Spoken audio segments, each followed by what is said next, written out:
ప్రభు సన్నిధానంలో మనందరం లేచి నిలవబడి బైబిల్ గ్రంథంలో నుండి కీర్తన భాగంను ఉత్తర ప్రత్యుత్తరములుగా మనము చదువుకుందాం. బైబిల్ గ్రంథంలో నుండి కీర్తన భాగమును ఉత్తర ప్రత్యుత్తరములుగా మనం చదువుకుందాం. మనమందరము ప్రభు సన్నిధానంలో లేచి నిలవబడి చదువుకుందాం. కీర్తనల గ్రంథము 21వ అధ్యాయము. కీర్తనల గ్రంథము 21వ అధ్యాయము మొదటి నుంచి 13 వచనములు ఉత్తర ప్రత్యుత్తరములుగా మనము చదువుకుందాం.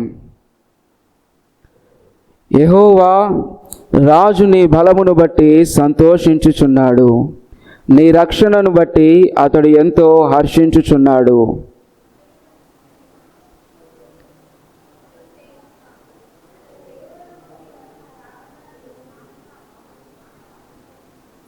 శ్రేయస్కరమైన ఆశీర్వాదములతో నీవతనిని ఎదుర్కొనుచున్నావు. అతని తల మీద అపరంజి కిరీటము నీవు ఉంచి ఉన్నావు.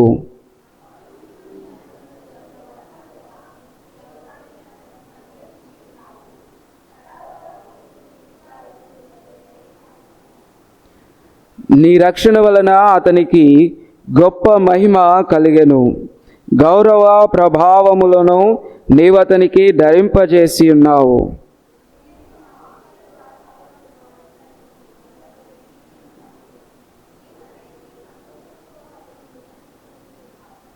ఏలయనగా రాజు యెహోవా యందు నమ్మిక ఉంచి ఉన్నాడు. సర్వోన్నతుని కృపచేత అతడు కదలకుండా నిలుచును.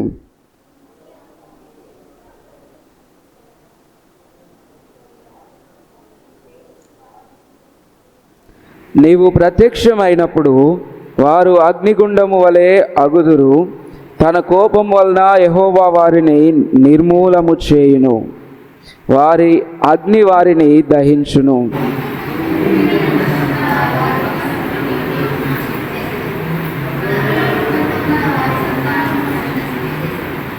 వారు నీకు కీడు చేయవలనని ఉద్దేశించిరి,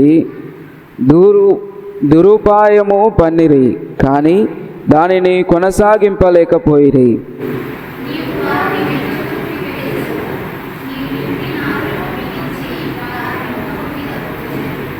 యెహోవా నీ బలమును బట్టి నిన్ను హెచ్చించుకొనుము. మేము గానము చేయుచు నీ పరాక్రమమును కీర్తించదము. 13వ వచనం మరొకసారి మనందరం కలిసి చదువుకుందాం.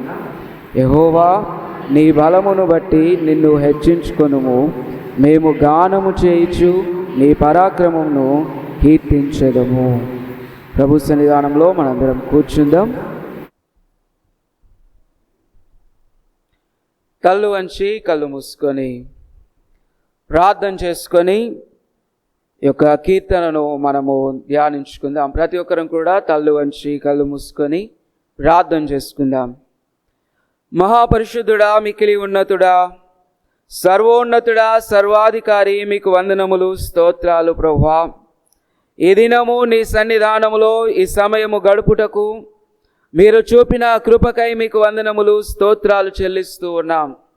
ఇదిగో తండ్రి, కీర్తనను మేము ధ్యానించబోచు ఉండగా మీరే మా అందరితో మాట్లాడుమని, ఇదిగో తండ్రి, మరి ప్రత్యేకంగా ప్రతి హృదయమును మీరు బలపరచుమని నజరేయుడు మా ప్రభువును రక్షకుడైన యేసు క్రీస్తు శుభనామములో ప్రార్థన అడుగుచున్నాను మా ప్రియ పరలోకపు తండ్రి. Amen, amen. ప్రభునందు ప్రియమైన దేవుని బిడ్డలారా, ప్రభు నామమున మీ అందరికీ వందనములు తెలియపరుస్తూ ఉన్నాం. ఈ యొక్క కీర్తన గ్రంథంలో 21వ కీర్తనను మనం జాగ్రత్తగా చూసినట్లయితే ఈ కీర్తన దావీదు భక్తుడు రచించిన కీర్తనగా మనకు కనబడుతూ ఉంది. దానికంటే ప్రాముఖ్యముగా యేసు క్రీస్తు ప్రభువారిని సూచిస్తూ రాసిన కీర్తనలాగా మనకి కనబడుతూ ఉంది. కొన్ని విషయాలు మనం ఆలోచన చేస్తే ఈ కీర్తనలో ఒక రాజు మనకి కనబడతాడు. ఆ రాజును దేవుడు ఎలా దీవించాడు, ఎలా నడిపించాడు అనే విషయాలు మనకి కనబడుతూ ఉంటాయి. మొట్టమొదటిగా మనం చూసినట్లయితే కొన్ని మాటలు దేవుని యొక్క దయ రాజు పట్ల ఎలా ఉంది, రాజుని ఎలా దేవుడు గౌరవించాడు, ఎలా దీవించాడు, ఎలా ఆశీర్వదించాడు అనే విషయాలను మనం చూస్తాం. రెండవదిగా దేవుడు ఈ రాజుకు ఏ విధంగా తన శత్రువుల మీద జయమును అనుగ్రహించాడో మనము చూస్తాం. మూడవది రాజుకున్నటువంటి విశ్వాసము, దేవునికి ఉన్నటువంటి సడలని ఆ కృప చూపే విధానమును ఈ కీర్తనలో మనము జాగ్రత్తగా చూస్తాం. అంత మాత్రమే కాదు, చివరిగా ఈ కీర్తనలో మనం చూసేది ఏంటి అనంటే, ఎప్పుడు దావీదు ఒక్కడే కాదు, తనతో పాటు అనేకులను దేవుణ్ణి ఆరాధించుటకు పిలవడాన్ని మనము చూస్తాం. చూడండి, కొంచెం విడివిడిగా మనం ఆలోచన చేద్దాం. కీర్తన గ్రంథంలో మొట్టమొదటిగా 1వ వచనం నుండి 7వ వచనం వరకు ఈ 21వ కీర్తనను మనం చూస్తే, దేవుని యొక్క దీవెనలకు దావీదు భక్తుడు చేసినటువంటి కృతజ్ఞత ప్రార్థన మనకి కనబడుతుంది. చూడండి, 1వ వచనం నుండి మనం చూద్దాం. యెహోవా, రాజు నీ బలమును బట్టి సంతోషించుచున్నాడు, నీ రక్షణను బట్టి అతడు ఎంతో హర్షించుచున్నాడు. రాజు సంతోషపడడానికి, హర్షించడానికి కారణం ఏంటి అనంటే దేవుని యొక్క బలము. దేవుని బలము తోడుగా ఉండి నడిపించడము. దేవుడు నేను వెనకాలన్నాను, నువ్వు ముందడుగు వెయ్యి అని సపోర్ట్ చేయడము ఇక్కడ మనకి కనబడుతుంది. 1వ వచనం. 2వ వచనంలో మనం చూసినట్లయితే, అతని మనోభిష్టము నీవు సఫలపరుచేయుచున్నావు, అతని పెదవుల నుండి వచ్చిన ప్రార్థన నీవు మానక అంగీకరించుచున్నావు. 2వ వచనంలో జ్ఞాపకం చేస్తున్నాడు. ఎందుకు కృతజ్ఞత చెల్లిస్తున్నాడు అనంటే, రాజు చేసిన ప్రార్థన దేవుడు వింటున్నాడు. మూడవది, శ్రేయస్కరమైన ఆశీర్వాదములతో నీవు అతనిని ఎదుర్కొనుచున్నావు, అతని తల మీద అపరంజి కిరీటము నీవు ఉంచి ఉన్నావు. 3వ వచనంలో జ్ఞాపకం చేస్తున్నాడు. ఎందుకు రాజు కృతజ్ఞత కలిగి ఉన్నాడంటే, దేవుడు ఆశీర్వాదములతో రాజుని ఎదుర్కొంటూ ఉన్నాడు. దేవుని బిడ్డలారా, 4వ వచనాన్ని మనం చూస్తే, రాజుకు ఆయుస్సు ఆయన ఇమ్మని అడిగినప్పుడు దేవుడు అది ఆయనకు వరముగా దయచేస్తూ ఉన్నాడు. సదాకాలము నిలుచు దీర్ఘాయువు నీవు దయచేసి ఉన్నావని జ్ఞాపకం చేస్తూ ఉన్నాడు. అదేవిధంగా 5వ మాటగా మనం చూస్తే 5, 6 వచనాల్లో, నీ రక్షణ వలన అతనికి గొప్ప మహిమ కలిగెను, గౌరవ ప్రభావములను నీవు అతనికి ధరింపజేసి ఉన్నావు, నిత్యము ఆశీర్వాదకారకుడుగా ఉండునట్లు అతనిని నియమించి ఉన్నావు. దేవుని బిడ్డలారా, నీ సన్నిధిని సంతోషముతో అతనిని నుల్లసింపచేయుచున్నావు.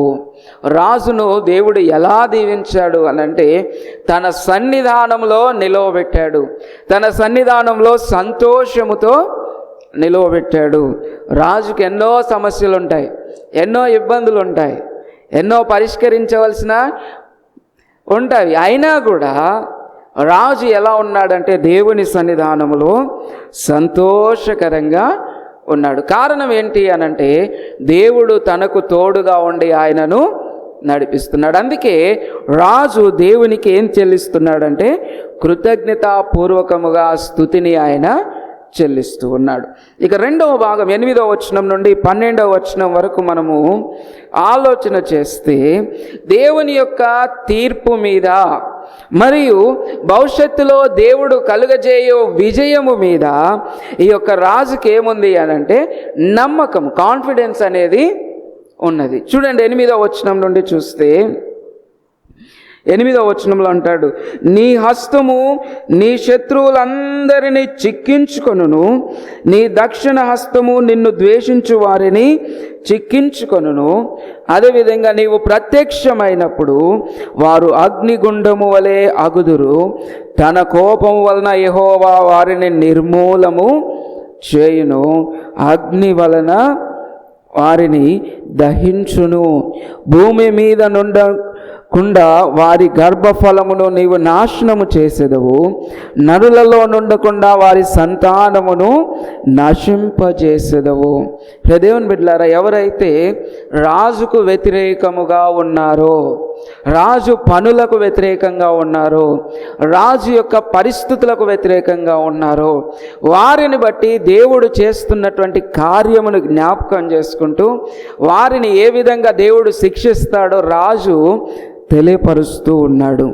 ఇక 12వ వచనాన్ని మనం ఒకసారి చూస్తే 12వ వచనంలో 11, 12 వచనాల్లో, వారు నీకు కీడు చేయవలనని ఉద్దేశించిరి, దురుపాయము పన్నిరి, కానీ దానిని కొనసాగింపలేకపోయిరి. ఎవరైతే దేవునికి వ్యతిరేకంగా ఉండి దేవుని పిల్లల వైపు ఆలోచన చేస్తూ ఈ కీడు చేయాలని ఆలోచన చేసినా, లేదా దురుపాయము ఆలోచన చేసినా దాన్ని కొనసాగింపలేరు అని దేవుని వాక్యము జ్ఞాపకం చేస్తుంది. ఒక మంచి ఉదాహరణ బైబిల్ గ్రంథంలో చూస్తే, బాలాకు అనేటువంటి రాజు బిలాము అనేటువంటి ప్రవక్త దగ్గరికి వచ్చినప్పుడు ఒక సన్నివేశం జరుగుతుంది. బాలాకు అంటాడు, అయ్యా, ఇశ్రాయేలీలు మా మీదికి దండెత్తి వస్తున్నారు కనుక బిలాము, నువ్వు ప్రవక్తవు, ఇశ్రాయేలీలను ఒక మాట శపించు అన్నాడు. ఇప్పుడు బిలాం ఏం చేయాలి? శపించాలి. కానీ బిలాము ఇశ్రాయేలీలను శపించుదామని నిలబడినప్పుడల్లా తన నోటి నుండి ఏమొస్తుంది అంటే దీవెనకరమైన మాటలే వస్తున్నాయి. కారణం ఏంటి అనంటే, ఇశ్రాయేలీల పక్షాన దేవుడున్నాడు. మన పక్షాన దేవుడున్నప్పుడు ఎటువంటి కీడు కలిగిన ఉద్దేశం ఉన్నప్పటికీ అది మనకు దీవెనకరంగానే మారుతుంది. అందుకే 11వ వచనంలో అంటాడు, వారు ఉపాయములు ఆలోచన చేస్తారు కానీ దానిని కొనసాగించలేరు అనే మాటను చెప్తూ ఉన్నాడు. 12వ వచనంలో అంటున్నాడు, నీవు వారిని వెనుకకు త్రిప్పివేసెదవు, నీ వింటి నారులను బిగించి వారిని ముఖము మీద కొట్టేదవు. ఎవరు అనంటే దేవుడు. దేవుని బిడ్డలారా, అందుకే దేవుడు మనకు సహాయం చేస్తాడు, భవిష్యత్తులో విజయం అనుగ్రహిస్తాడని ఈ యొక్క భక్తుడు ఏం చేస్తున్నాడంటే దేవుని మీద నమ్మకమును విశ్వాసమును ఆయన కలిగి ఉన్నాడు. ఇక 13వ వచనం చివరిగా మనం ఆలోచన చేస్తే, ఈ 13వ వచనంలో దేవుని కార్యాలను బట్టి ఒక్కడే కాదు, తనతో ఉన్న వారందరూ కూడా ఆయనను స్తుతించాలి అనే మాటను జ్ఞాపకం చేస్తూ ఉన్నాడు. చూడండి 13వ వచనం, యెహోవా నీ బలమును బట్టి నిన్ను హెచ్చించుకొనుము అనగా అర్థం ఏంటంటే, ప్రభువా నీవు మా మధ్యలో ఉండి కార్యములు జరిగించు అని దానికి అర్థం. ఇశ్రాయేలీయులు ఎర్ర సముద్రమును దాటినప్పుడు వాళ్ళందరూ అనుకున్నారు దేవుడే తన బలమును బట్టి కార్యములు జరిగిస్తున్నాడని ఇశ్రాయేలీయులు అనుకుంటూ ఉన్నారు. అదేవిధంగా ఇక్కడ అంటున్నాడు, ప్రభువా నువ్వు మా మధ్యలో ఉండి కార్యాలు చేసి మమ్మల్ని బలపరిస్తే మేము గానము చేయుచు నీ పరాక్రమమును కీర్తించెదము. గానము చేయుచు నీ పరాక్రమమును కీర్తించెదమని ఇదిగో దావీదు భక్తుడు తెలియపరుస్తున్నాడు. కాబట్టి ప్రియ దేవుని బిడ్డలారా, మనము జ్ఞాపకం చేసుకొని దేవుని కార్యాలను బట్టి దేవుణ్ణి మనము స్తుతింపవలసిన వారమై ఉన్నాము, కీర్తించవలసిన వారమై ఉన్నాము. అటు కృప దేవుడు మనందరికీ దయచేయునుగాక. ప్రభు సన్నిధానంలో లేచి నిలవబడి దేవునికి కృతజ్ఞతలు మనము తెలియపరుచుదాం. ఇదిగో దేవుడు నిన్ను చూస్తూ ఉన్నాడు, నన్ను చూస్తూ ఉన్నాడు, నీతో ఉన్నాడు, నాతో ఉన్నాడు, మనలను బలపరుస్తూ ఉన్నాడు.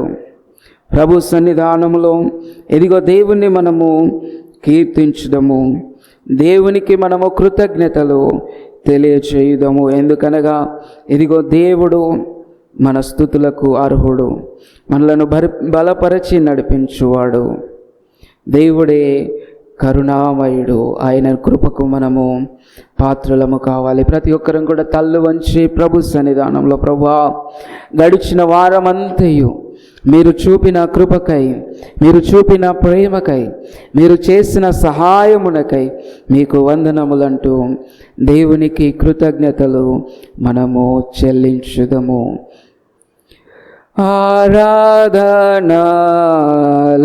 ఆరాధనాలందుకో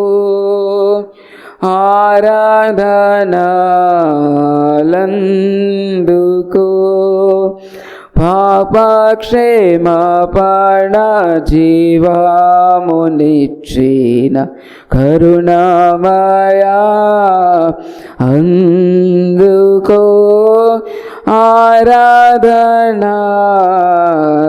ఆరాధనాలందుకో తెలిసి కొంటిని నా యేసు నిన్ను సర్వశక్తి గల ప్రభువానియు తెలిసి కొంటిని నా యేసు నిన్ను సర్వశక్తి గల ప్రభువానియు రానున్నావు మరలా నాకై రానున్నావు మరలా నాకై ఆనంద దేశములో నన్నుంచుటకై ఆనంద దేశములో నన్నుంచుటకై ఘనత మహిమ నీకే అని హల్లెలూయా గానము చేసేదను ఘనత మహిమ నీకే అని హల్లెలూయా గానము చేసేదను పాపక్షేమపణ జీవమునిచ్చిన కరుణామయా అందుకో ఆరాధనాలందుకో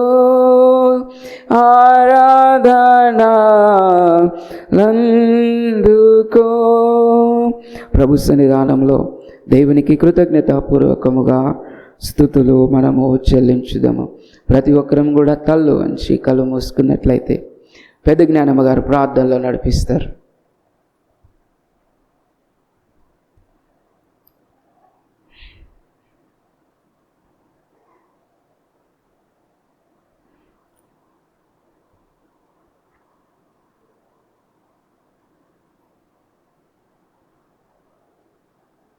Thank you. Thank you, Jesus.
ఆమేన్.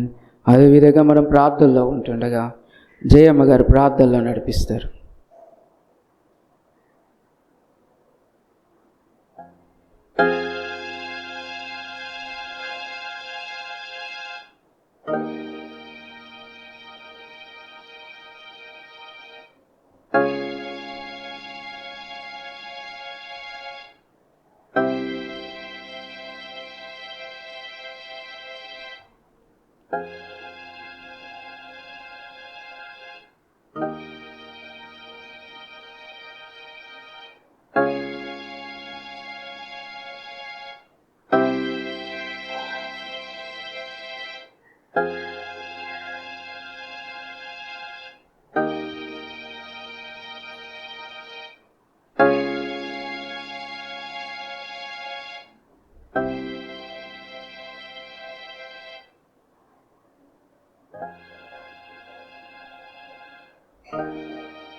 అదేవిధంగా మనం ప్రార్థనలో ఉంటుండగా మన ప్రార్థనలో నడిపిస్తారు.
ఆమేన్.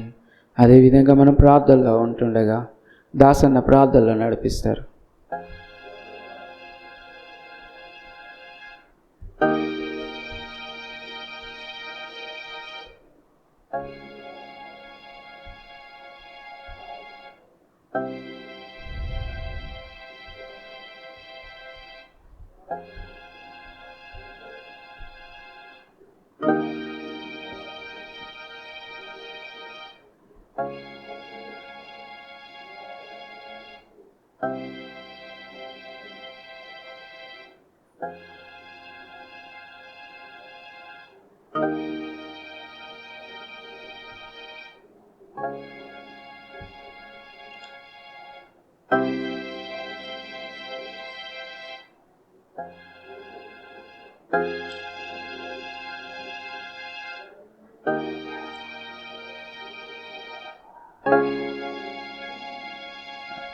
ఆమేన్. ఎంత కృపామయుడవు యేసయ్యా, ప్రేమ చూపి నన్ను బ్రతికించినావయ్యా. ఎంత కృపామయుడవు యేసయ్యా, ప్రేమ చూపి నన్ను బ్రతికించినావయ్యా. నలిగితివి వేసారితివి, నలిగితివి వేసారితివి, నాకై ప్రాణమునిచ్చితివి, నాకై ప్రాణమునిచ్చితివి. ఎంత కృపామయుడవు యేసయ్యా, ప్రేమ చూపి నన్ను బ్రతికించినావయ్యా. అవును ప్రభువా, నీ కృప మా యందు చూపించావు దేవా, మీకు వందనములు. ప్రభు సన్నిధానంలో ప్రార్థన చేసుకుందాం. మహాపరిశుద్ధుడా, మిక్కిలి ఉన్నతుడా, సర్వోన్నతుడా, సర్వాధికారి, మీకు వందనములు, స్తోత్రాలు, స్తుతులు చెల్లిస్తూ ఉన్నాం. ఇదిగో తండ్రి, నీ యొక్క సన్నిధానములో ఇదిగో మిమ్మల్ని ఆరాధించుటకు, మీకు కృతజ్ఞతలు తెలుపుటకు మీరు చూపిన కృపకై మీకు వందనములు. ప్రార్థించిన బిడ్డలను మీరు జ్ఞాపకము చేసుకునండి, ప్రార్థనలో ఏకీభవించిన బిడ్డలను మీరు జ్ఞాపకం చేసుకునండి తండ్రి. నీ కృపలో మీరే బలపరచి నడిపించి మీరే మా అందరి ద్వారా మహిమ, ఘనత, ప్రభావాలు పొందుమని నజరేయుడు మా ప్రభువును రక్షకుడైన యేసుక్రీస్తు శుభనామములో ఈ ప్రార్థన అడిగి వేడుకొంచున్నాం మా ప్రియ పరలోకపు తండ్రి. ఆమేన్, ఆమేన్. ప్రభు సన్నిధానంలో మనందరం కూర్చుందాం. ఈ సమయంలో ఎవరైనా సరే దేవుని సన్నిధానంలో సాక్ష్యం చెప్పాలనుకున్నా, ఒక పాట పాడాలనుకున్నా, మీకు సమయం ఉంది కనుక సద్వినియోగపరచుకోవాలని ప్రభు పేరిట మనవి చేస్తూ ఉన్నాం.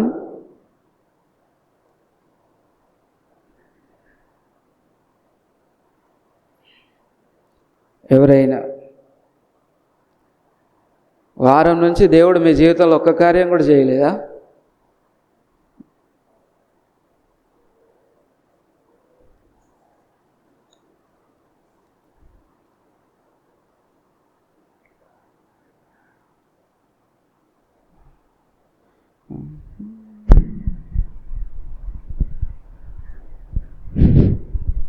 హల్లెలూయా, స్తోత్రం. సమయం ఇచ్చిన అయ్యగారికి నా యొక్క వందనాలు, స్తుతులు చెల్లించుకుంటున్నాను. నేను పోయిన వారం నుంచే నా తల్లిదండ్రులు గుర్తొచ్చి వాక్యాన్ని సాక్ష్యం ఇద్దాం అనుకున్నా కానీ టైం దొరకలేకపోయింది. కానీ నేను ఒక వాక్యం చదువుకున్నా, కీర్తనలు 22వ అధ్యాయం. కొంచెమే చదువుతాను. నా దేవా, నా దేవా, నీవు నన్నెలా విడనాడితివి, నన్ను రక్షింపక నా ఆర్ద్రతని విని నీవేలా దూరముగా నున్నావు. నా దేవా, పగలు నేను మొరపెట్టుచున్నాను, రాత్రి వేళను నేను మౌనముగా నుండుటకు లేదు. అయినను నీవు నాకు ఉత్తరమిచ్చుకున్నావు. నీవు ఇశ్రాయేలు చేయు స్తోత్రముల మీద ఆసీనుడవై ఉన్నావు. మా పితరులను నీ యందు నమ్మికము ఉంచిరి, వారు నీ యందు నమ్మికముగా ఉంచగా నీవు వారిని రక్షించితివి. వారు నీకు మొరపెట్టిరి, విడుదల నొందిరి. నీ యందు నమ్మికము ఉంచి సిగ్గుపడకపోయిరి. నేను నరుడను కాను, నేను పునంగా నరుల చేత నిందింపబడిన వాడను, ప్రజల చేత తునీకరింపబడిన వాడను. ఈ వాక్యము నేను చదువుచున్నగా నాకు ఈ వాక్యము వచ్చింది. ఒక పాట కూడా గుర్తుకొచ్చింది. ఈ వాక్యాన్ని దేవుడు నాకు ఇచ్చినందుకు కృతజ్ఞతాస్తుతులు చెల్లించుచున్నాను. హల్లెలూయా.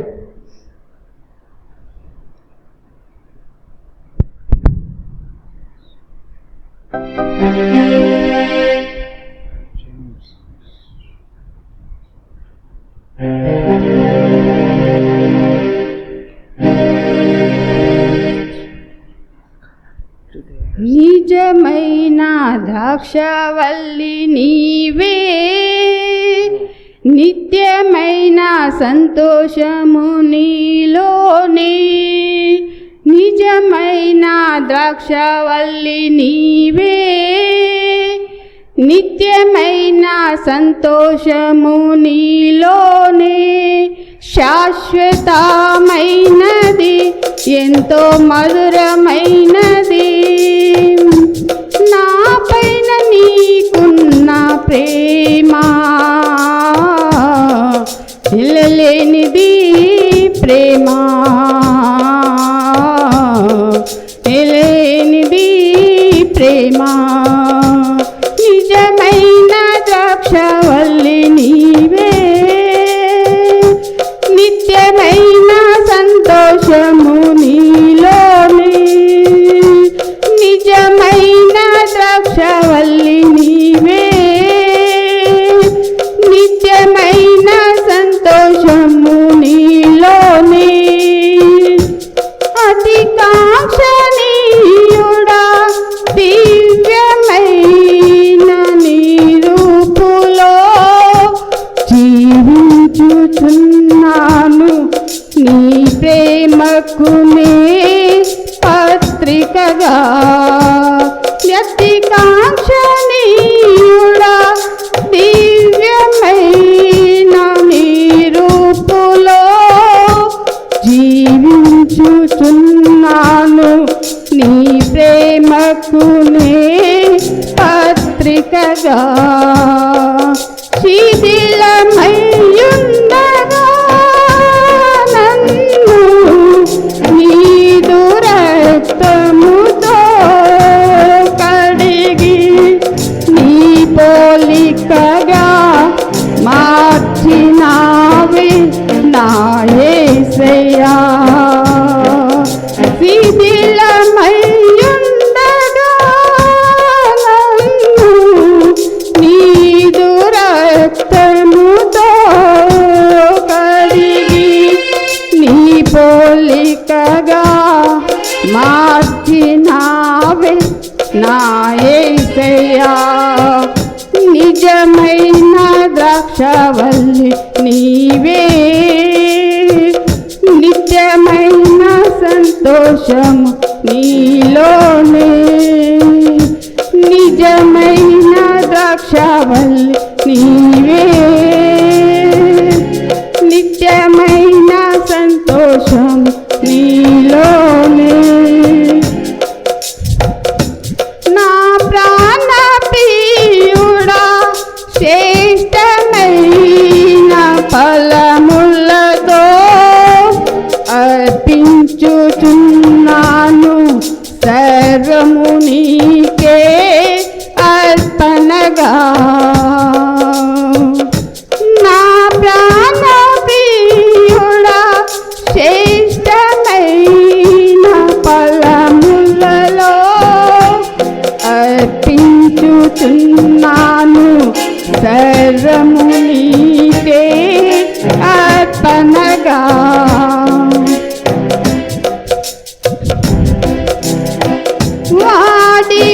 వాడిపోనివ్వగా నాకు ఆశ్రయమైతివి నీవు,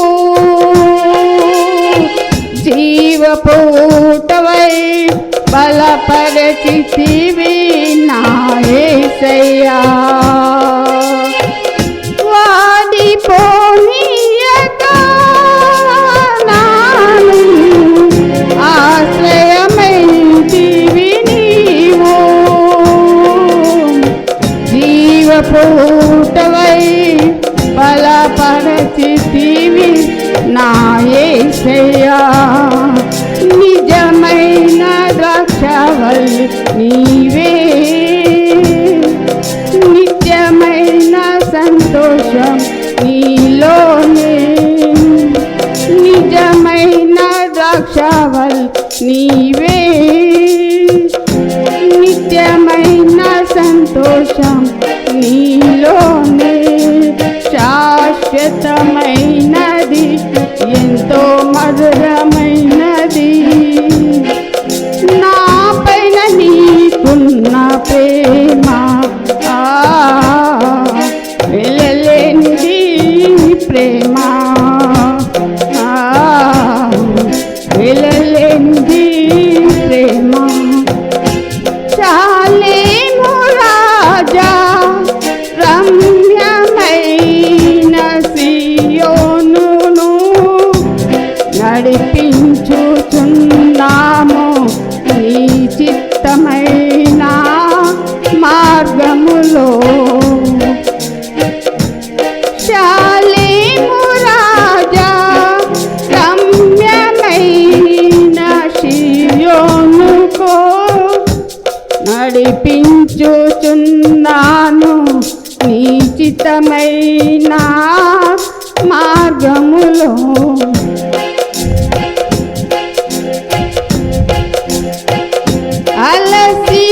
అలసిపోనీయగా నన్ను నీదు ఆత్మతో నింపి, ఆదరణకర్తవై నన్ను చేసినావు నీ రాజ్యంలో. అలసిపోనివ్వగా నన్ను నీదు ఆత్మతో నింపి, ఆదరణకర్తవై నన్ను చేసుకున్న నీ రాజ్యంలో. నిజమైన ద్రాక్షవల్లి నీవే, నిత్యమైన సంతోషం నీలోనే.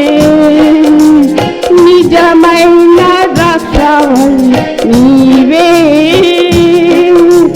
నిత్యమైన సంతోషం నీలోనే. శాశ్వతమైనది ఎంతో మధురమైనది నా పైన నీకు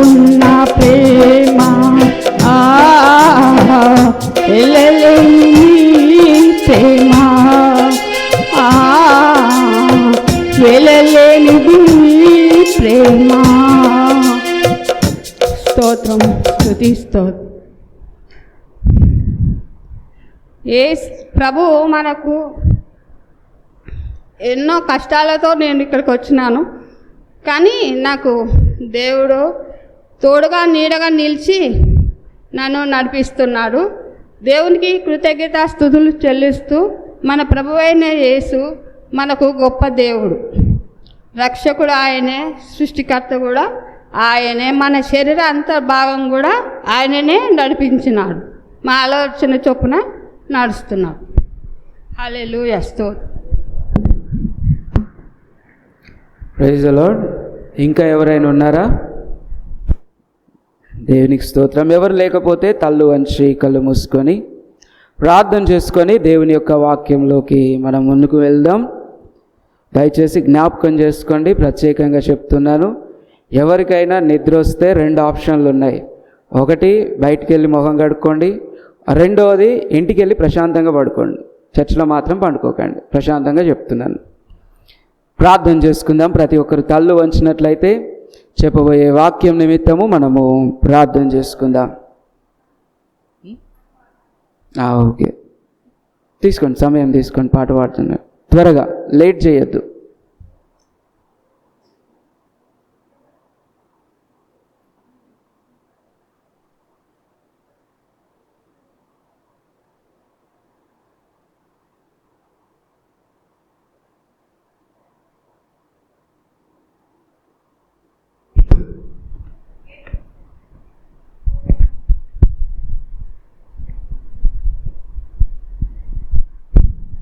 అందరికీ ప్రైజ్ లార్డ్.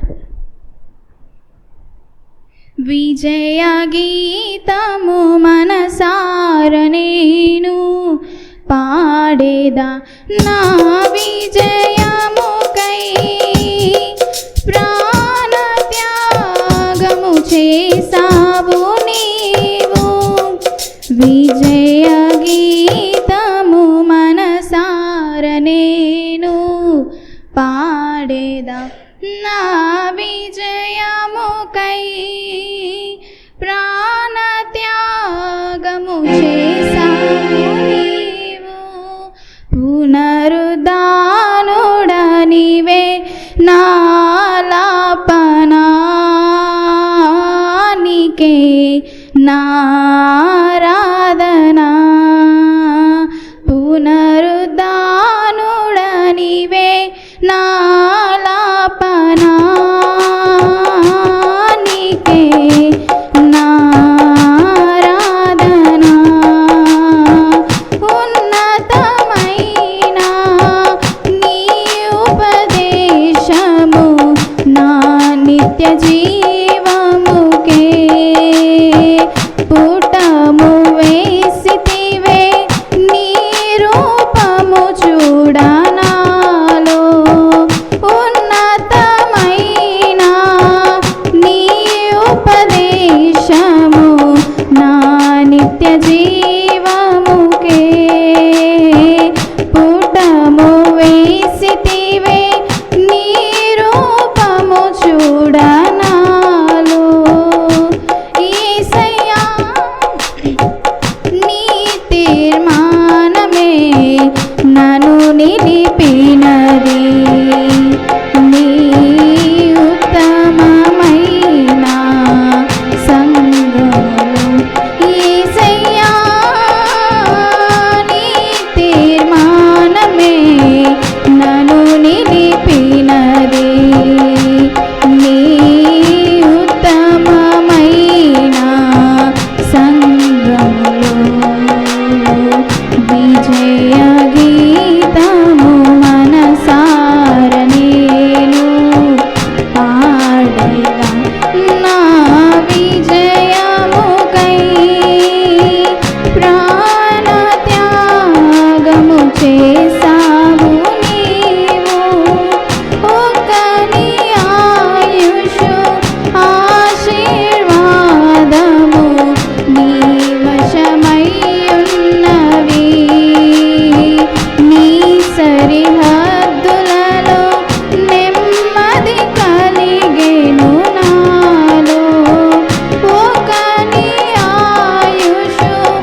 చప్పట్లు కొడదాం ఒకసారి. దేవుని నామానికి మహిమ కలుగును గాక. ప్రార్థనలో చేసుకొని వాక్యంలోకి వెళ్దామా? ఇంకెవరైనా ఉన్నారా? Very good. ప్రార్థన చేసుకుందాం. తల్లు వంచి కళ్ళు మూసుకొని ప్రార్థన చేసుకుందాం. మహాపరిశుద్ధుడా, మిక్కిలి ఉన్నతుడా, మా ప్రియ పరలోకపు తండ్రి, మీకు వందనములయ్యా. ఈ యొక్క మధ్యాహ్న కాల వేళలో నీ వాక్యమును సంఘముగా మేము ధ్యానించబోచు ఉండగా మా అందరితో మీరు మాట్లాడండి.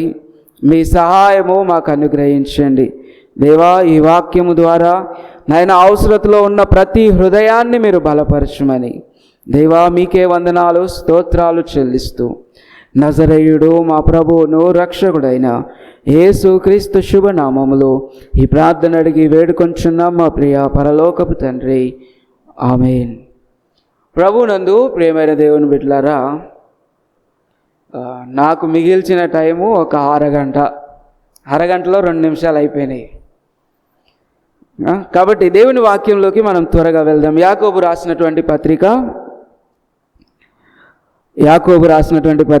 మొదటి అధ్యాయము 2వ వచనం నుండి 12వ వచనం వరకు ఉన్న వాక్యాన్ని మనము ధ్యానించుకుందాం. యాకోబు రాసినటువంటి పత్రిక మొదటి అధ్యాయము 2వ వచనం నుండి 12వ వచనం వరకు ఉన్నటువంటి దేవుని యొక్క వాక్యమును మనము ధ్యానించుకుందాం, ఆలోచన చేద్దాం.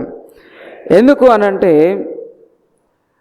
కీర్తనకారుడు తెలియజేసినట్టుగా 34వ కీర్తన 19వ అధ్యాయంలో చెప్పినట్టుగా నీతిమంతునికి కలుగు శ్రమలు అనేకములు. అదేవిధంగా యోబు భక్తుడు 14వ అధ్యాయము 1వ వచనంలో ఒక మాట జ్ఞాపకం చేస్తాడు. అసలు మానవుడు పుట్టిందే బాధలు అనుభవించడానికని. చూడండి, యోబు రాసినటువంటి పత్రిక 14వ అధ్యాయము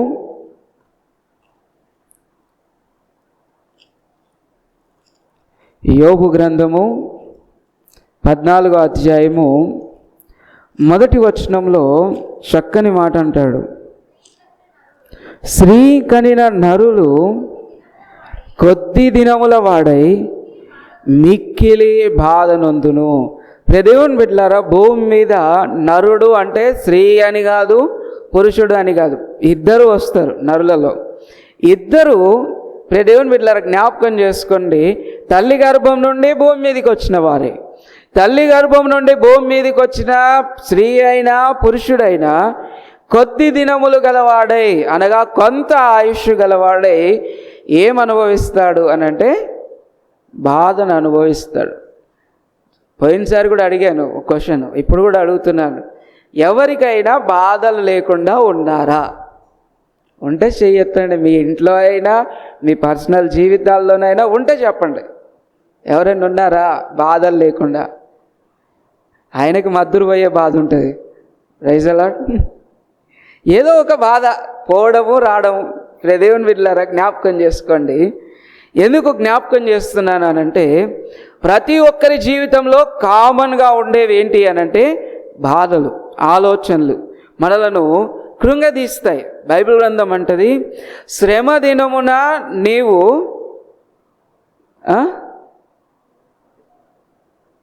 చెప్పండి కృంగిన ఎడల. చూడండి, శ్రమ దినాల్లో మనం పడిపోయే పరిస్థితుల్లో ఉంచుతాయి, బాధలు వస్తాయి, ఇబ్బందులు వస్తాయి. ఎన్ని వచ్చినా ఒక క్రైస్తవునిగా వాటిని ఎలా ఎదుర్కోవాలి?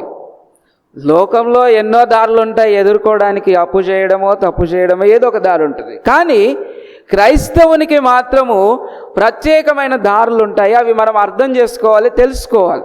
అప్పుడే దేవుడు మన జీవితాన్ని బట్టి, మన శ్రమలను బట్టి ఆయన సంతోషపడతాడు, మనకు సహాయం చేస్తాడు. చూడండి, మొట్టమొదటిగా అసలు మనం ఆలోచన చేయాలి. 2వ అధ్యాయం నుంచి మొదటి అధ్యాయం 2వ వచనం నుండి 4వ వచనం వరకు మనం చూస్తే కొన్ని మాటలు జ్ఞాపకం చేస్తాడు. అసలు శ్రమలు ఎందుకు మన జీవితంలో ఉంటాయి అని మనకు కొన్ని మాటలు అక్కడ జ్ఞాపకం చేస్తాడు. నిజంగా చూడండి, యాకోబు భక్తుడు ఎవరికి ఈ మాటలు తెలియపరుస్తున్నాడు అని అంటే యూదులకు ఈ మాటలు తెలియపరుస్తూ ఉన్నాడు. యూదులు వారి వంశం నుండి, వారికి ఉన్నటువంటి గోత్రము నుండి యేసు ప్రభు వారిని నమ్ముకున్నందుకు వెలివేయబడ్డారు, బయటికి పంపించబడ్డారు వారి గోత్రం నుండి, వారి వంశం నుండి. అలాంటి పరిస్థితుల్లో వారికి సమస్యలు ఎదురైనప్పుడు ఆ సమస్యల విషయాన్ని యాకోబు భక్తుడు తెలియపరుస్తూ ఉన్నాడు. క్రైస్తవులుగా మనం కూడా గుర్తుంచుకోవాలి. మొట్టమొదటిగా మనుషులుగా, క్రైస్తవులుగా ప్రాముఖ్యంగా ఏంటి అని అంటే, శ్రమలు అనేవి ఆహ్వానించకుండానే మన జీవితంలోకి వస్తాయి. నువ్వు కోరుకున్నా కోరుకోకపోయినా, ఏ పని చేసినా ఏ పని చేయకుండా సైలెంట్గా కూర్చున్నా మన జీవితంలోకి ఖచ్చితంగా వస్తాయా రావా? వస్తాయి. నువ్వేం చేసినా ఏం చేయకపోయినా ఖచ్చితంగా మన జీవితంలోకి శ్రమలు, ఇబ్బందులు, శోధనలు, బాధలు ఖచ్చితంగా వస్తాయి. దేవుని బిడ్డలారా, మనం జ్ఞాపకం చేసుకోవాలి. అదేవిధంగా అవి వచ్చినప్పుడు ఒక విషయం జ్ఞాపకం చేసుకోవాలి, అవి వస్తే దేవుని యొక్క ఉద్దేశం ఒకటి మన జీవితంలో నెరవేరడానికి ఉందని మనము జ్ఞాపకం చేసుకోవాలి. చూడండి 2వ వచనం, మొదటి అధ్యాయం 2వ వచనం. నా సహోదరులారా, మీ విశ్వాసమునకు కలుగు పరీక్ష ఓర్పును పుట్టించునని ఎరిగి మీరు నానా విధములైన శోధనలలో పడినప్పుడు అది మహా ఆనందమని ఎంచుకునడి. మీరు సంపూర్ణులను, అనునాంగులను, ఏ విషయంలోనైనాను కొదువలేని వారునై ఉండునట్లు ఓర్పు తన క్రియను కొనసాగింపనీయుడి. దేవుని బిడ్డలారా, జ్ఞాపకం చేస్తూ ఉన్నాడు, మీ విశ్వాసమునకు పరీక్ష కలుగుతుంది. ఎలా అంటే, ఇదిగో ఈ శ్రమలు, శోధనలు, ఇబ్బందులు, బాధలు ఇవన్నీ కూడా క్రైస్తవ విశ్వాసానికి ఒక పరీక్ష. ఏంటి అవి?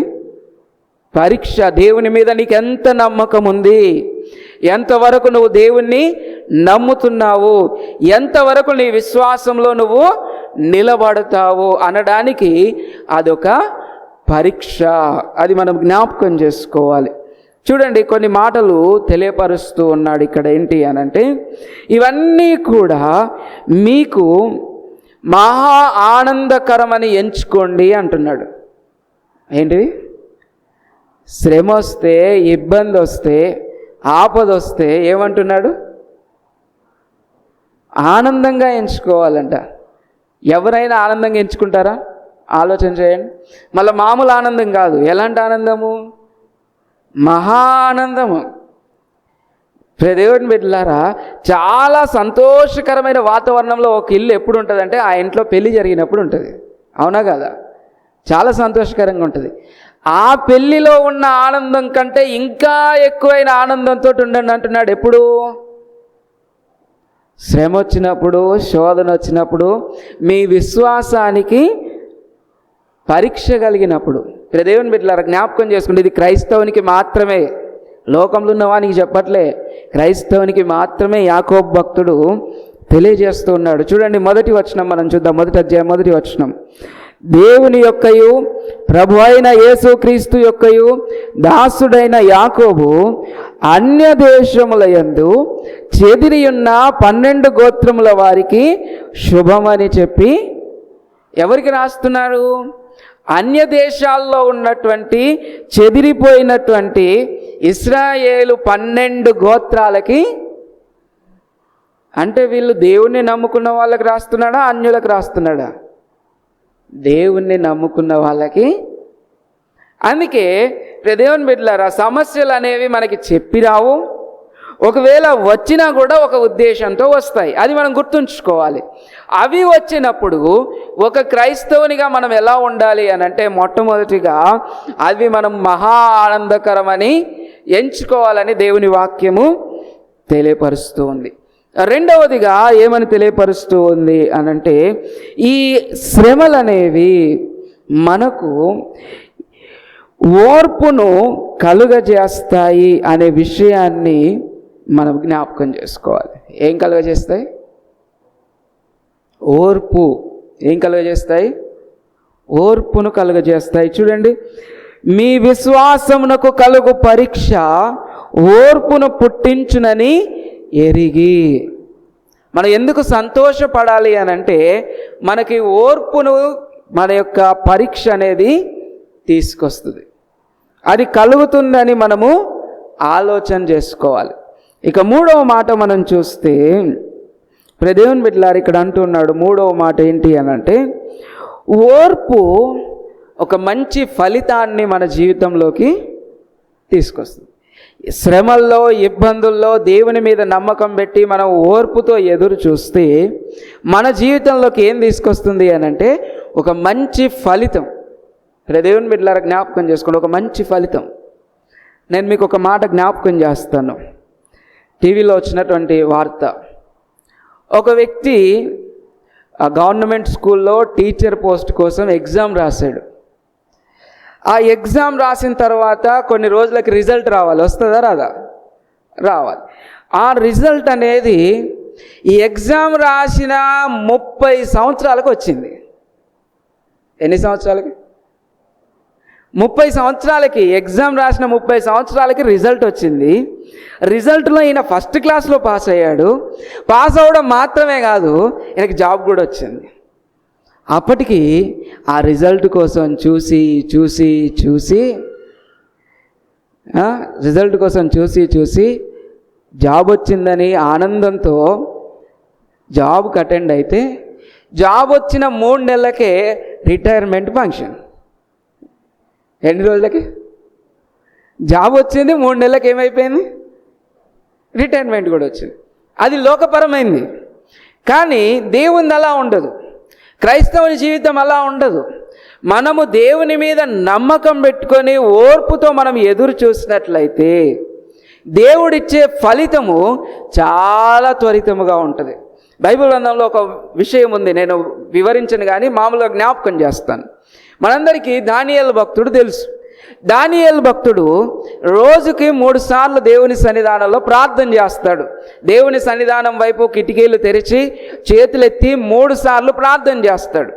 ఈసారి ఒక సమస్య కోసం ఆయన ప్రార్థన చేస్తూ ఉంటే, ప్రార్థన చేసిన వెంటనే సమాధానము దేవుని సన్నిధానం నుంచి బయలుదేరింది. కానీ దానియేలు దగ్గరకు వచ్చేసరికి ఒక 3 రోజులు లేట్ అయింది. 3 రోజులు లేట్ అయితే దానియేలు భక్తుడు దేవుని దూతను అడుగుతున్నాడు, అయ్యా నేను 3 రోజులుగా ప్రార్థన చేసి అడుగుతున్నాను, ఎందుకు లేట్ అయింది? దేవుని దూత అన్నది, దానియేలు నువ్వు ప్రార్థన చేసిన వెంటనే సమాధానంతో దేవుడు నన్ను పంపించాడు. కానీ మధ్యలో ఇదిగో ఒక దేశపు రాజు నన్ను అడ్డుకున్నాడు, నీ దగ్గరికి రానివ్వకుండా. ఏం చేశాడు? అడ్డుకున్నాడు. ఎన్ని రోజులు అడ్డుకున్నాడు? 3 రోజులు అడ్డుకున్నాడు. దేవుని బిడ్డలారా, దేవుడు కూడా మన జీవితంలో మనకొచ్చే శ్రమల్లో, మనకొచ్చే బాధల్లో వెంటనే సమాధానం ఇవ్వాలనుకుంటాడు. అయ్యో నా కుమారుడు, నా కుమార్తె సమాధానం కోసం ఎదురు చూస్తున్నారు, నేను సహాయం చేయాలి. ఈలోపు మన చుట్టూ అనేకం ఉంటాయి. అవన్నీ దాటుకొని రావడానికి కొంత సమయము పడుతుంది. ఈ సమయంలో దేవుని వాక్యం ఏమంటుందంటే, ఇదిగో మీకు వచ్చిన శ్రమను కొంచెం ఆనందంగా ఎంచుకోండి. ఎందుకంటే ఈ శ్రమ తర్వాత దేవుడు మిమ్మల్ని దీవించబోతూ ఉన్నాడు, సహాయం చేయబోతూ ఉన్నాడు. పౌలు భక్తుడు అంటాడు ప్రార్థన చేసి, ప్రభువా ఇదిగో నీ సన్నిధానంలో నాకు ఒక శ్రమ కలిగింది, ఒక ఇబ్బంది వచ్చింది, నేను 3 సార్లు ప్రార్థన చేస్తున్నాను, నాకు సమాధానం ఇవ్వవా అని అంటే దేవుడు ఏమన్నాడు? అయ్యా పౌలు, నా కృప నీకు చాలు. ఈ సమాధానం వినగానే పౌలు భక్తుడు ఏమన్నాడంటే, ఇదిగో దేవుని కృప నాకు తోడుండాలి కాబట్టి ఎన్నిసార్లు శ్రమ వచ్చినా నేను అనుభవిస్తాను. దేవుని బిడ్డలారా, పౌలు గారి యొక్క మనస్సు అలాంటిది. అలాంటి మనస్సు ఉండాలని దేవుడు ప్రతి క్రైస్తవునికి తెలియపరుస్తూ ఉన్నాడు. ఇంకొంచెం మనం ఒకసారి ఆలోచన చేస్తే, నిజంగా ఈ శ్రమలు వచ్చినప్పుడు ఎందుకు మనం కృంగిపోతాము, ఎందుకు మనం పడిపోతాము అని అంటే 2 విషయాలు ఉన్నాయి. ఆ 2 విషయాలు నేను జ్ఞాపకం చేసి నేను కొంచెం ముందుకు వెళ్ళిపోతాను. చూడండి, 5 నుంచి 8 వచనాలని మనం ఒకసారి చదువుకుందాం. యాకోబు రాసిన పత్రిక 1వ అధ్యాయము 5 నుంచి 8 వచనాలు. మీలో ఎవరికైనాను జ్ఞానము కొదువుగా ఉన్న ఎడల అతడు దేవుణ్ణి అడగవలెను, అప్పుడు అది అతనికి అనుగ్రహింపబడును. ఆయన ఎవరిని గద్దింపక అందరికీ ధారాళముగా దయచేయువాడు. అయితే అతడు ఏ మాత్రమునో సందేహింపక విశ్వాసముతో అడగవలెను. సందేహించువాడు గాలి చేత రేపబడి ఎగిరిపడు సముద్రపు తరంగము వలె పోలియుండును. అట్టి మనుషుడు ద్విమనస్కుడై తన సమస్త మార్గముల యందు అస్థిరుడు గనుక ప్రభువు వలన తనకేమైనను దొరుకునని తలంచుకొనరాదు. దేవుని బిడ్డలారా, జ్ఞాపకం చేసుకోండి, శ్రమలు ఎందుకు మనల్ని అధిగమిస్తాయి, మనల్ని ఇబ్బంది పెడతాయి అని అంటే దేవుని వాక్యము స్పష్టంగా తెలియజేస్తూ ఉంది. మొట్టమొదటిది, శ్రమలను గూర్చినటువంటి దేవుని సహాయమును గూర్చినటువంటి అవగాహన లేకపోవడం. ఏంటి? శ్రమలను గురించి, దేవుని సహాయం గురించి సరైన అవగాహన క్రైస్తవునికి లేకపోవడం. అందుకే శ్రమల్లో మనము దేవుని వైపు చూడలేకపోతూ ఉంటాము. అందుకే శ్రమల్లో దేవుని యందు మనము ఉండలేకపోతూ ఉంటాం. శ్రమల్లో మనం చాలా ఇబ్బంది పడడానికి కారణము మనకు సరైన అవగాహన లేకపోవడం. అందుకే ఇక్కడ ఏమంటున్నాడంటే, మీలో ఎవరికైనాను జ్ఞానము కొదువగా ఉంటే అడగండి దేవుడు మనం ఇద్దప్ప అన్ని అడుగుతాం. అవునా కదా?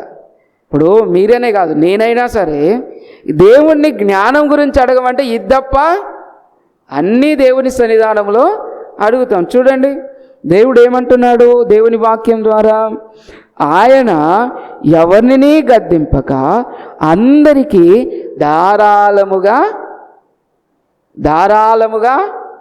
ఎవరిని గద్దించాడు, అందరికీ ధారాళంగా దయచేస్తాడు. ఏం దయచేస్తాడు? డబ్బులా దీవెనలా? జ్ఞాపకం చేసుకోండి, దేవుడు భూమి మీద నరునికి ఇవ్వాలనుకున్నది ఏంటి అని అంటే తన యొక్క జ్ఞానం, తన యొక్క ఆలోచన, తన యొక్క విధానము, తన యొక్క ప్రవర్తన దేవుడు భూమి మీద మనిషికి గద్దింపకుండా ధారాళంగా ఇవ్వాలనుకున్నాడు. దేవుని బిడ్డలారా, కానీ మనం ఇద్దప్ప అన్నీ అడుగుతాం. ఇద్దప్ప అన్నీ అడుగుతాం. దేవుని బిడ్డలారా, అన్నీ అడగాలి, కానీ ఎంతవరకు అడగాలో అంతవరకే అడగాలి. కానీ దేవుని బిడ్డలారా, మనం జ్ఞాపకం చేసుకోవాలి, సరైన అవగాహన లేక శ్రమల్లో మనం దేవుని వైపు చూడలేం. మొదటిది. రెండవది, సరైన విశ్వాసం లేక శ్రమల్లో ఇరుక్కొని మనం బయటపడలేం. సరైన విశ్వాసము లేక. చూడండి అక్కడ ఏమంటున్నాడు, 6వ వచనం, అయితే అతడు ఏమాత్రము సందేహింపక విశ్వాసముతో. మనం దేవుణ్ణి అడుగుతున్నాము అంటే అందులో సందేహం ఉండొద్దు, దేవుడు ఇస్తాడో ఇవ్వడో అనే సందేహము ఉండొద్దు. సందేహం లేకుండా నువ్వు దేవుణ్ణి అడిగితే నీ శ్రమల్లో నుంచి ఆయన నిన్ను బయటపడేస్తాడు. ఒకవేళ నీకు సందేహం ఉన్నట్లయితే సందేహించువాడు గాలి చేత రేపబడి ఎగిరిపడు సముద్ర తరంగమును పోలియుండును. దేవుని బిడ్డలారా, ఇక్కడ ఒక మంచి ఉదాహరణ మనం జ్ఞాపకం చేసుకోవాలి. ఎవరు అని అంటే అపోస్తలుడైన పేతురు భక్తుడు యేసు ప్రభు వారిని సముద్రం మీద నడుస్తూ చూడగానే ఒక మంచి సవాల్ వేశాడు యేసు ప్రభు వారితో. ఏంటంటే, అయ్యా నువ్వే అయితే నేను కూడా నీళ్ళ మీద నడవడానికి సెలవు. ఈయన విశ్వాసం ఎంత బలంగా ఉంటే నేను కూడా నీళ్ళ మీద నడుస్తా అనుకుంటాడు. అవునా కాదా? చెప్పండి. ఇప్పుడు ఎంత దేవుడు ప్రత్యక్షమైనా కూడా మనకు తెలిసిన ఇలాంటి విషయాల్లో నీళ్ళ మీద మనం నిలబడలేము అని మనకు తెలిసినప్పుడు మనం దేవుడు ప్రత్యక్షమైనంత మాత్రం వెంటనే నేను కూడా నీళ్ళ మీద నడుస్తా ప్రభు అని అడుగుతామా? అడగము. కానీ పేతురు ఏం చేస్తున్నాడంటే ధైర్యం చేసి అడుగుతున్నాడు, తన విశ్వాసాన్ని కనపరచాలని అడుగుతున్నాడు. నేను కూడా నీళ్ళ మీద నడవాలి. సరే, దాందేముంది, పేతురు అడుగేసాయి అన్నాడు. పేతురు అడుగేసాడు. అడుగేసిన ఆయన సందేహించాడు. ఏం చేశాడు? సందేహపడ్డాడు. మనం అంటాం గాలి వైపు చూశాడు కానీ విశ్వాసంలో సందేహాన్ని ఆయన పొందుకున్నాడు. వెంటనే ఏమైపోయింది? దేవుని బిడ్డలారా, అందుకే మనకు శ్రమలు వచ్చినప్పుడు, ఇబ్బందులు వచ్చినప్పుడు దేవుడు మనల్ని కాపాడుతాడు. అది విశ్వాసంతో నమ్మాలి, విశ్వాసంతో నమ్మాలి. సందేహం వచ్చిందనుకోండి, అంతే సంగతులు. ఇక పేతురులాగా మునిగిపోవడం తప్ప చేసేది ఏముండదు. పేతురికైనా అవకాశం ఉంది, అయ్యా నన్ను కాపాడు అనగానే ఆయన చెయ్యి ఇచ్చి అల్ప విశ్వాసి అని తిట్టాడు. మళ్ళీ తిట్టడానికి ఏం లేదు, ఇంకా మునిగిపోవడమే. దేవుని బిడ్డలారా, జ్ఞాపకం చేసుకోండి. ఇంకొంచెం మనం ముందుకెళ్తే చివరిగా 2 మాటలు మనం ఆలోచన చేద్దాం.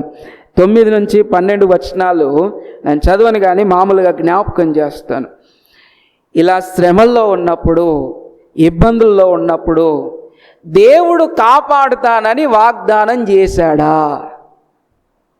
చేస్తే దాని మీద నువ్వు నమ్మకం ఉంచావా? నమ్మకం ఉంచితే నీకు కలిగేది ఏంటి? దేవుని బిడ్డలారా, జ్ఞాపకం చేసుకోండి. 9 నుంచి 12 వచనాలు ఒకసారి మనం చూద్దాం. దీనుడైన సహోదరుడు తనకు కలిగి ఉన్న దశయందు అతిశయింపవలెను, ధనవంతుడైన సహోదరుడు తనకు కలిగి ఉన్న దీన దశయందు అతిశయింపవలెను. ఏలయనగా ఇతడు గడ్డి పువ్వు వలె గతించిపోవును.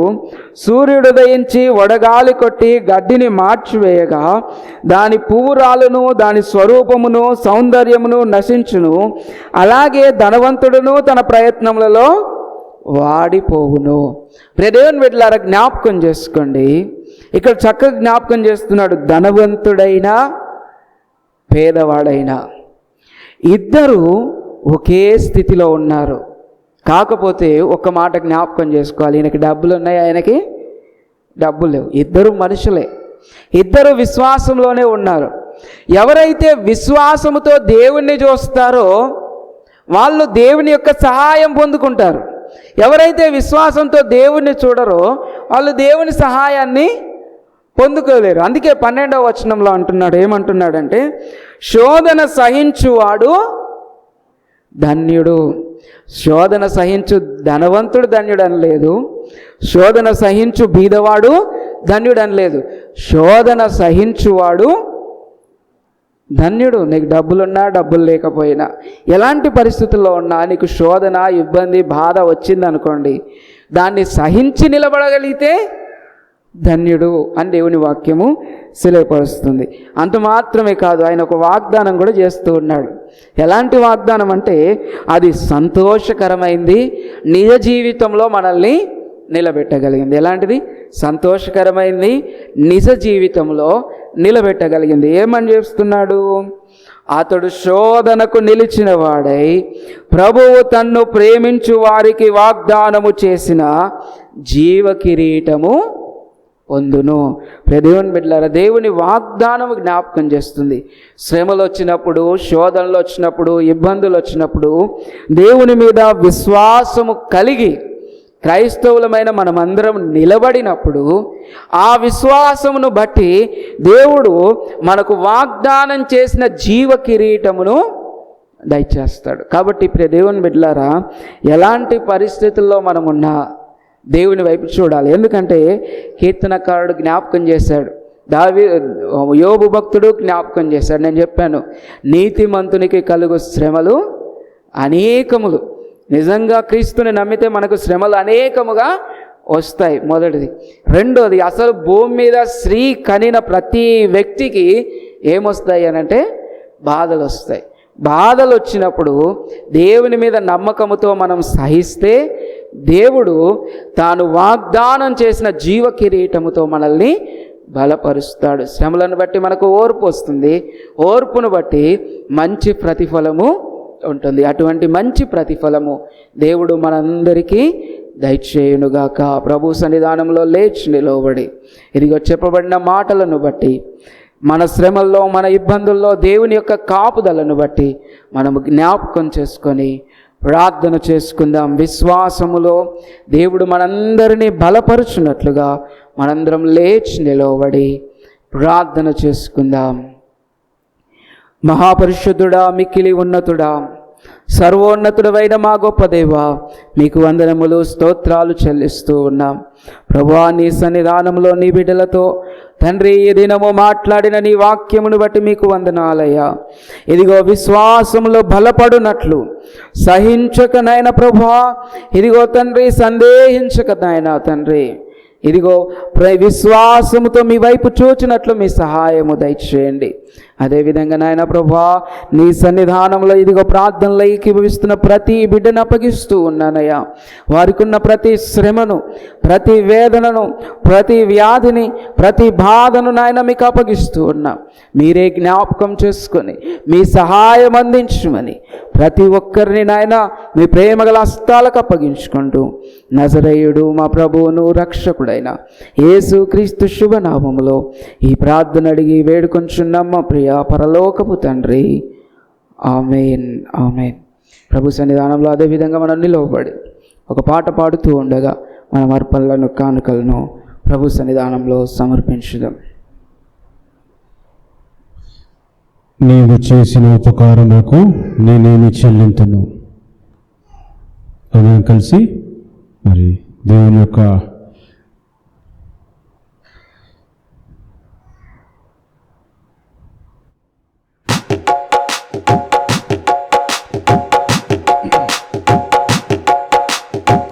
నీవు చేసిన ఉపకారములకు నేనేమి చెల్లింతును.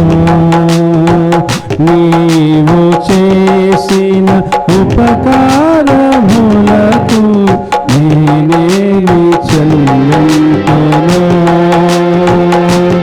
ఏడాది దూడలనా, వేలాది పొట్టేలనా, వేలాది దూడలనా, వేలాది పొట్టేలనా, నీవు చేసిన ఉపకారములకు నేనేమి చెల్లింతును. నీవు చేసిన ఉపకారములకు నేనేమి చెల్లింతును.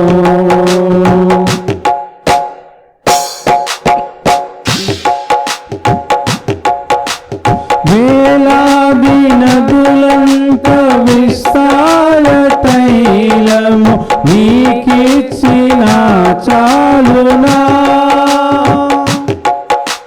వేలాది నదులంత విస్తార తైలము నీకిచ్చిన చాలునా. గర్భఫలమైన నా జ్యేష్ఠ పుత్రుని నీకిచ్చిన చాలునా. గర్భఫలమైన నా జ్యేష్ఠ పుత్రుని నీకిచ్చిన చాలునా. ఏడాది గోడలనా, వేలాది పొట్టేలనా, ఏడాది గోడలనా, వేలాది పొట్టేలనా. ప్రభు సన్నిధానంలో తల్లు వంచి కళ్ళు మూసుకొని వితబడిన కానుకల నిమిత్తము ప్రార్థన చేసుకుందాం. ప్రేమ నమ్మకము కలిగిన మా ప్రియ పరలోకపు తండ్రి, మీ అమూల్యమైన శ్రేష్టమైన నామమును బట్టి మీకు వందనములు, స్తోత్రాలు. ప్రభువా, ఈ దినము నీ సన్నిధానములో కూడి వచ్చిన ప్రతి బిడ్డను బట్టి మీకు కృతజ్ఞతలు చెల్లిస్తున్నామయ్యా. మరి ప్రత్యేకంగా నాయన ఈరోజు వారు తీసుకొచ్చినటువంటి ప్రతి కానుకను మీరు జ్ఞాపకం చేసుకొనండి. 30 60 100 మీ దీవెన ప్రతి హస్తానికి దయచేయమని ప్రార్థిస్తూ ఉన్నాం. నాయన నీ కృపగల హస్తాలకు మా సంఘమును అప్పగించుకుంటూ నజరేయుడు మా ప్రభువును రక్షకుడైన యేసుక్రీస్తు శుభనామములో ఈ ప్రార్థన అడిగి వేడుకొంచున్నాం మా ప్రియ పరలోకపు తండ్రి. ఆమేన్, ఆమేన్. ప్రభు సన్నిధానంలో ఒక 2 నిమిషాలు కూర్చుందాం. ఈ సమయాన్ని కమిటీ వారికి అప్పగిస్తున్నాను. సమయం ఇచ్చినటువంటి పాస్టర్ గారికి వందనాలు. మన చర్చికి కొత్తగా ఒక 2 మైక్రోఫోన్స్, అంటే ఈ మైక్స్ వచ్చాయి. అదేవిధంగా కొన్ని కేబుల్స్ కూడా తీసుకున్నాం చర్చ్ కోసమని, ఎందుకంటే చాలా పాతబడిపోయినాయి, అవి పెడితే చాలా డిస్టర్బెన్స్ వస్తుంది కాబట్టి అవన్నీ తీసుకోవాల్సి వచ్చింది. దానికి సుమారు ఒక 6,000 రూపాయల దాకా ఖర్చు వచ్చింది. దయచేసి ఈ విషయాలు జ్ఞాపకం ఉంచుకోవాల్సిందిగా కోరుచున్నాం. అదేవిధంగా యవనస్తులు ఎవరైతే ఈ లక్కపల్లి ప్రాంతంలో ఉన్నారో వాళ్ళకి బాప్తిసము ఇవ్వాలి అనేటువంటి రిక్వెస్ట్ మరి పాస్టర్ గారికి వచ్చాయి.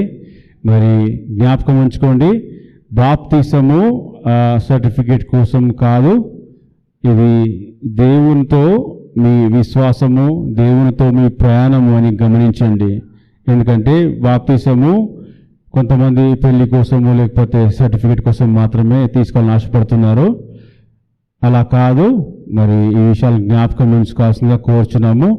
దీనికి బాప్తిసం ఒకవేళ తీసుకోవాలనుకుంటే మీ విశ్వాసము మరి పరీక్షించి మీకు వాక్యము ద్వారా మిమ్మల్ని బలపరిచి మరి పాస్టర్ గారు మీకు కొంచెం తర్బీదు ఇవ్వాలనే ఆశ కలిగి ఉన్నారు కనుక మరి పాస్టర్ గారికి మీరు ఒక 2 వారాల సమయము బాప్తిసము ఇచ్చే ముందల మీరు ఇవ్వాల్సిందిగా కోరుచున్నాము. ఎందుకంటే పాస్టర్ గారు వాక్యానుసారంగా మీ హృదయాలని, మీ మనసులని, మీ యొక్క బ్రెయిన్ని కూడా మంచిగా మరి తర్బీదు చెందినట్లుగా పాస్టర్ గారు మీకు నేర్పిస్తారు. కాబట్టి ఈ 2 వారాలు సమయాన్ని మరి మీరు చర్చికి మరి కమిటీకి అదేవిధంగా పాస్టర్ గారికి కూడా ఇవ్వాల్సిందిగా కోరుచున్నాము. మరి పాస్టర్ గారు మరి నాకు చెప్పింది ఏంటంటే ఆగస్టు 1st వీక్ కానీ 2nd వీక్ కానీ బాప్టిజమ్స్ మరి ప్లాన్ చేస్తామని చెప్పారు. ఎవరైతే మరి బాప్టిజం తీసుకోవాలని ముందుకు వస్తూ ఉన్నారో దయచేసి వాళ్ళ పేర్లు నాకు కానీ పాస్టర్ గారు కానీ మరి మీరు ఇవ్వాల్సిందిగా కోరుచున్నాము. ఎందుకంటే ప్రిపరేషన్ చాలా ఉంటుంది. బాప్టిజం అంటే అలా ఇచ్చేయడానికి ఉండదు.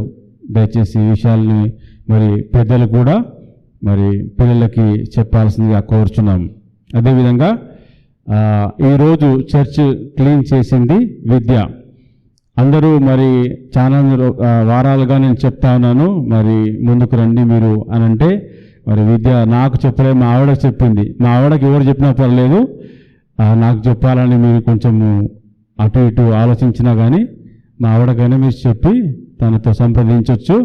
దయచేసి ఈ విషయాన్ని జ్ఞాపకం ఉంచుకోవాల్సిందిగా కోరుచున్నాము. మరి చర్చికి మీ సమయము ఎంతో అవసరము, అలాగే చర్చికి మీరు సమయానికి రావడం కూడా ఎంతో అవసరం. చర్చ్ టైమింగ్స్ 11 to 1:30 మ్యాక్సిమం ఉంటుంది కనుక మీరు ఈ విషయాన్ని జ్ఞాపకం ఉంచుకొని దేవుని కోసము మీరు సమయం ఇవ్వాలి. ఒక 2 గంటల సమయం మీరు ఇవ్వలేకపోతే అసలు మనం ఎందుకు ఉంటున్నాం? అసలు మనము దేవుని బిడ్డలంగా లక్కపల్లి వాసులంగా అందరికి చెప్పుకుంటా ఉన్నాం, మేము దేవుని నమ్ముకున్నాం, దేవుని నమ్ముకున్నాం. నాకు చాలా మంది చెప్తారు అక్కడ, లక్కపల్లి దేవుని నమ్ముకున్నాను. మరి ఏ విధంగా మన విశ్వాసాన్ని బయలుపరుస్తాం దేవునికి? మనము సమయానికి రావాలి, ఆరాధనలో పార్టిసిపేట్ అయ్యి దేవుని యొక్క వాక్యం చేత బలపడాలని మరి సంఘం తరఫున నేను మిమ్మల్ని రిక్వెస్ట్ చేస్తూ ఉన్నాను. దయచేసి విషయాలను జ్ఞాపకం పెట్టుకొని మరి రావాల్సిందిగా సమయానికి కోరుచున్నాను. అదేవిధంగా సోమవారము మరి బుధవారము శుక్రవారము జరగాల్సినటువంటి కార్యక్రమాలు యథావిధిగా జరుగుతాయి. పాస్టర్ గారికి ఏమైనా ఉన్నాయా? పాస్టర్ గారికి సమయాన్ని ప్రయత్నాము. Thank you so much. Praise the lord. జ్ఞాపకం చేసుకోండి బాప్తిస్మం గురించి. కొందరు బాప్తిజం తీసుకుంటా అని నన్ను కలిశారు, దాన్ని బట్టి ఆలోచన చేసాం. సాధారణంగా లక్కపల్లిలో అయితే ఈస్టర్ టైంలోనే బాప్తిజాలు తీసుకుంటారని తెలిసింది, కానీ వాళ్ళు మేము రక్షణ పొందుకోవాలి, మాకు బాప్తిజం అవసరమని అడిగారు. కాబట్టి నేను మధుకర్ బ్రదర్ని సంప్రదించి చెప్పడం జరుగుతుంది. మరి ప్రత్యేకంగా 1st వీక్ వచ్చే నెల మొదటి ఆదివారం రోజు బాప్తిజం ఇవ్వడం జరుగుతుంది. దానికి ముందు 2 రోజులు ప్రభు సన్నిధానంలో బాప్తిజం గురించి, క్రైస్తవ జీవితం గురించి క్లాసెస్ ఉంటాయి కనుక ఆ క్లాసెస్కి ఎవరైనా రావచ్చు, తెలుసుకోవచ్చు. మరి పర్టికులర్గా బాప్తిజం తీసుకునే వాళ్ళు రావాలని ప్రభు పేరిట మీకు తెలియపరుస్తూ ఉన్నాం. ఎవరైనా బాప్తిజం తీసుకోవాలని ఇప్పుడు తీర్మానం తీసుకున్నా కూడా సంఘ కమిటీని లేదా నన్ను సంప్రదించినా మనం ముందుకు వెళ్తాం కనుక జ్ఞాపకం చేసుకోవాలని ప్రభు పేరిట మనవి చేస్తూ ఉన్నాం. మరొక చిన్న మాట, ఈ బైబిల్ ఎవరిదో దీని మీద నాకు పేరు దొరకలేదు, మళ్ళీ సంఘానికి తీసుకొచ్చి ఇచ్చారు. ఎవరిదైనా ఉంటే తీసుకోవాలని ప్రభు పేరిట మనవి చేస్తూ ఉన్నాను. ప్రభు సన్నిధానంలో లేచి నిలవబడి ముగింపు ప్రార్థన మనం చేసుకుందాం. లేచి నిలవబడి ముగింపు ప్రార్థన చేసుకుందాం.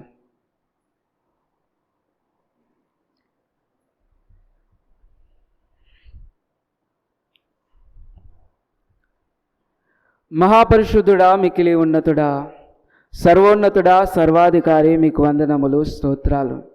ప్రభువా, ఈ దినము నీ సన్నిధానములో కూడి వచ్చిన ప్రతి కుటుంబమును బట్టి మీకు వందనాలు చెల్లిస్తూ ఉన్నాం. అదేవిధంగా వారి పనులను బట్టి, వారికి ఉన్న పరిస్థితులను బట్టి, ఈరోజు రాలేకపోయిన బిడ్డల్ని బట్టి కూడా నీ సన్నిధానంలో ప్రార్థిస్తున్నామయ్యా. దయతో వారిని మన్నించండి. నీ చిత్తము నీ రాకడ ఆలస్యమైతే మరొకసారి ఆదివారపు ఆరాధన కూడికలో వారందరూ వారి కుటుంబములతో చేరునట్లు మీ సహాయము దయచేయండి. అదేవిధంగా తండ్రి, ఇదిగో మా యొక్క సంఘమును, సంఘ బిడ్డలను, మా యొక్క గ్రామమును మీరు జ్ఞాపకం చేసుకునండి. ప్రతి గృహములో మీ ఆత్మ కాపుదలను మీరు దయచేయండి. మీ సహాయం అనుగ్రహించండి. ప్రతి గృహంలో చేస్తున్నటువంటి ప్రతి ప్రార్థనకు మీ సమాధానము దయచేయండి. మరి ప్రత్యేకంగా నాయన ఈ ప్రార్థన మందిరంలో నాయన ఇదిగో మీరు నిలవబెట్టిన విధానమును బట్టి మీకు వందనములు. ఇదిగో తండ్రి, మేము తిరిగి వెళ్ళబోచు ఉండగా నీ కృప, నీ సమాధానము మాకు తోడుగా ఉండి నడిపించండి. అదేవిధంగా ప్రత్యేకంగా నాయన ఇదిగో దూర ప్రాంతంలో ఉన్నటువంటి ఇదిగో మా యొక్క బంధువులను బట్టి, నాయన కుటుంబ సభ్యులందరినీ బట్టి నీ సన్నిధానంలో ప్రార్థిస్తూ ఉన్నాం. వారు చేస్తున్న పనులలో మీరు తోడుగా ఉండండి. బయటికి వెళ్ళి లోనికి వస్తూ ఉండగా నీ కృప, నీ కనికరమును దయచేయండి. దేవా, నీ ప్రేమగల హస్తాలకు నాయన తండ్రి మమ్మల్ని అందరినీ అప్పగించుకుంటూ ఇదిగో నాయన గడిచిన దినములన్నిట్లో కాచి కాపాడి నడిపించిన దేవా, ముందున్న దినములన్నిట్లో మా యొక్క కార్యక్రమాలన్నిట్లో, మా రాకపోకలన్నిట్లో మీరు తోడుగా ఉండి నడిపించి మహిమ, ఘనత, ప్రభావాలు పొందుమని నజరేయుడు మా ప్రభువును రక్షకుడైన యేసు క్రీస్తు శుభనామములో ఈ ప్రార్థన అడిగి వేడుకొంచున్నాం మా ప్రియ పరలోకపు తండ్రి, ఆమేన్. పరలోక ప్రార్థన చెప్పుకుందాం. పరలోకమందున్న మా తండ్రి, నీ నామం పరిశుద్ధపరచబడుగాక, నీ రాజ్యం మాకు వచ్చునుగాక, నీ చిత్తం పరలోకమందేలాగా భూమి అందు నెరవేరునుగాక. మా అనుదిన ఆహారం నేడు మాకు దయచేయండి. మా రుణస్తులను మీకు క్షమించిన ప్రకారం మా రుణం క్షమించు. మమ్మను శోధనలోకి తేకాకి నుండి తప్పించుము. ఎందుకనగా రాజ్యము, బలము, మహిమ నిరంతరం నీవైనావు తండ్రి, ఆమేన్. ఆశీర్వాదముల్ మా మీద వర్షింపజేయుమీశా,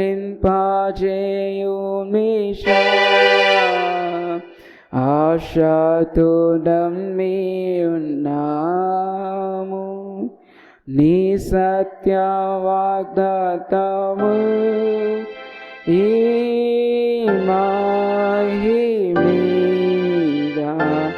రుమ్మరించుమో దేవా, రమ్మర ప్రేమ వర్షము రుమ్మరించుమో దేవా, ఆమేన్.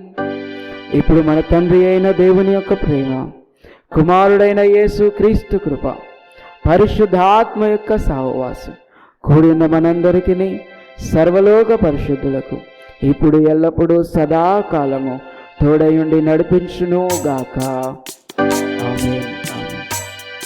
అందరికీ ప్రైజ్ ది లార్డ్.